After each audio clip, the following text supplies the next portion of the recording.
Today I'm going to give you guys a buyer's guide on the Samsung TU8000. Now, in short, don't buy this television. I recently had a chance to calibrate it for one of my clients and the results were not promising, okay? So I'm going to give you some alternatives instead. Buy the Hisense 88G, the Hisense 89G, the Vizio P Series Quantum, and the Vizio M Series Quantum. These are going to all be better alternatives than this model. Now, again, just smack a like on this video for getting to the point. I'm going to tell you as honestly as I can. Now, I wasn't sponsored to say any of these statements in this video, so those models I gave you, there won't be any affiliate links to them. I'm not collecting a commission on them. That's literally just to help you out, okay? So when we talk about this television, it's important to understand it fails all of the key metrics, right? So when you're talking about out of the box, it looks terrible. You cannot appreciate good image quality out of the box. It's really just a mess. You think by calibrating it, you're going to get some day and night better image, and that never happens either. It's still wildly ugly out of the box. This is due massively to the part that it doesn't have quantum dot color. So if you were expecting that, it's not going to be there. This is also due to the part that it has a really low nit range. You're talking well below 500 nits. Like, it's absolutely insane that a TV at this price point could even be below 500 nits, especially depending on the size. You're talking about it has no local dimming of any kind. So while blacks weren't cloudy and ugly and a total mess, they are gray and not as dark as they should be. You have really noticeable dirty screen effects. So as panning started happening across the screen, at least on the model I was calibrating, it looked really bad. It was choppy, it was stuttery with these black vertical lines that really just make you feel sick after a while of watching. So it's not going to be good for sports.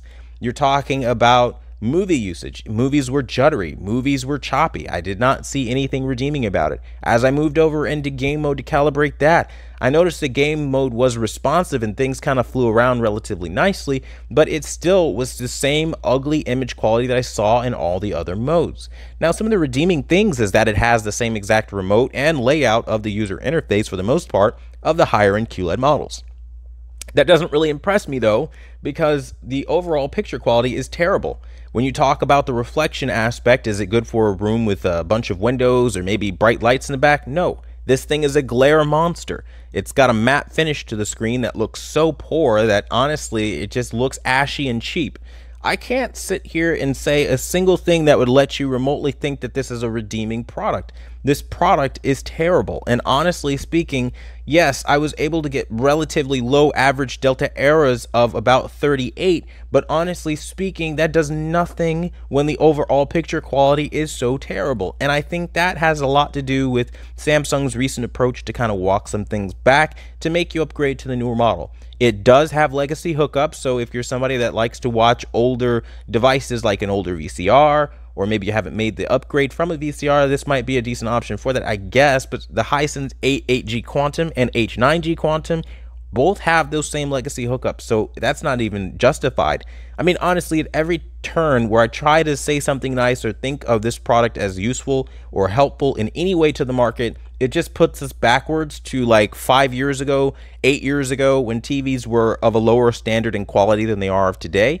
And honestly speaking, you're better off spending your money elsewhere. And that's as honest as it gets. So I know you're probably going to hear from a lot of marketers on YouTube pretending to be professional reviewers and bloggers pretending to be professional reviewers that are collecting marketing affiliate link money, saying that this is going to be a good TV or only telling you the positives. But I'm going to tell you straight up, you buy this TV, you've immediately made a mistake. And if you've already bought this TV, I would get my money back and buy one of those TVs I recommended.